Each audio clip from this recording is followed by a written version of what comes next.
തിരുവനന്തപുരം പൊഴിയൂരിൽ കടലാക്രമണം രൂക്ഷം. റോഡ് പൂർണ്ണമായും തകർന്നു. മത്സ്യബന്ധന ഉപകരണങ്ങളും യാനങ്ങളും നശിച്ചു.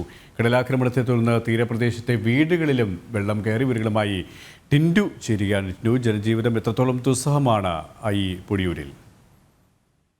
കെ.പി, ഇന്ന് ഉച്ചയ്ക്ക് 2 മണിക്ക് ശേഷമാണ് തീരത്ത് ഇത്തരത്തിലുള്ള രീതിയിൽ കടലാക്രമണം ഉണ്ടായിട്ടുള്ളത്. പൊഴിയൂർ മുതൽ പൂവാർ വരെ, പരുത്തിയൂർ തുടങ്ങിയ മേഖലയിൽ കടലാക്രമണം രൂക്ഷമാണ്. കഴിഞ്ഞ ദിവസങ്ങളിലേക്ക് കാലാവസ്ഥാ കേന്ദ്രത്തിന്റെ മുന്നറിയിപ്പ് ഉണ്ടായിരുന്നു. വേലിയേറ്റം കൂടുതലായിരിക്കും. ഏതാണ്ട് 3 മീറ്റർ ഉയരത്തിലാണ് ഇപ്പോൾ തിരമാല ഉയർന്നിട്ടുള്ളത്. അതോടൊപ്പം തന്നെ പൊഴിയൂര് നമ്മൾ കഴിഞ്ഞ ദിവസങ്ങളിലൊക്കെ കണ്ടതാണ്, പൊഴിയൂരിൽ റോഡ് ഉണ്ടായിരുന്നു. പക്ഷെ ഇന്ന് ഉണ്ടായ കടലാക്രമണത്തിൽ ആ റോഡ് പൂർണ്ണമായും നഷ്ടപ്പെട്ടിട്ടുണ്ട്.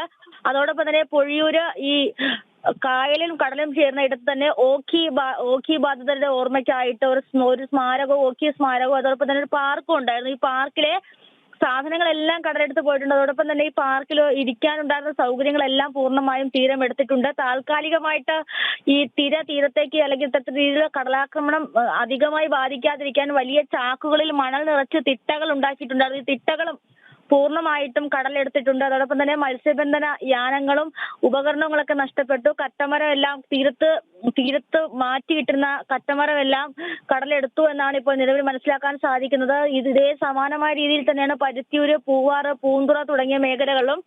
അതോടൊപ്പം തന്നെ കോവളം തീരത്ത് തിര ശക്തമായ സാഹചര്യത്തിൽ തീരത്തേക്ക് ഇറങ്ങുന്നത് പൂർണ്ണമായിട്ടും നിയന്ത്രണം ഏർപ്പെടുത്തിയിട്ടുണ്ട്.